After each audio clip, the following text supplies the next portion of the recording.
Programang ito ay rated SPG. Striktong patnubay at gabay ng magulang ang kailangan. Maaaring may masiselang tema, lengguwahe, karahasan, sexual, horror o droga na hindi angkop sa mga bata.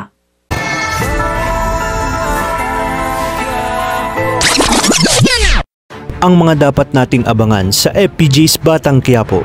Unti-unti na ngang lumalabas ang tunay na kulay ni David dahil napapansin na ito ni Camille, lalong-lalo na sinabi dati ni David na lolas boy umano siya. Kaya namang kinabukasan, habang nasa hapagkainan ay kakatukin ni Tess sina David at Camille upang makasabay sa hapagkainan. Ngunit dito galit na sasabihin ni David na bakit siya binubulabog gayong nakasarado naman umano ang pinto. At bakit kukulitin na naman daw siya umano tungkol sa pinagagawa niya kagabi.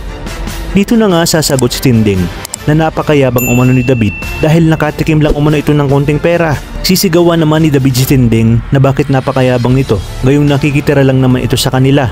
Kaya dito din na napigilan ni Tess na pagbuhatan ng kamay si David at sinabi na wag nitong babasusin ang kanyang nanay. Sa kabilang banda, sa pagbalik naman ni Olga sa mansyon ay itatanong niya kay Don Julio kung nasaan umano si Ramon dahil hindi nila ito kasalo sa hapagkainan.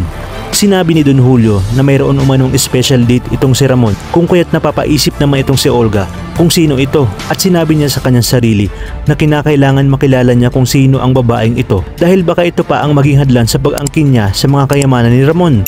Habang sinatanggol naman ay handa nang makipagsapalaran para lang matulungan itong si Mokang kung kaya't dito babalik na sila sa bahay ni Roy upang nakawin ang perang galing sa droga. Dito nga ay maaabutan sila ng mga tao ni Roy kung kaya't magkakaroon ng palitan ng mga bala sa pagitan nila Roy. Dito na rin maaalala ni Roy na si Tanggol ang siyang tumangay ng briefcase sa huling engkwentro nila sa hotel kung kaya't mas lalo siyang magiging interesado na ipahanap at dakpin si Tanggol.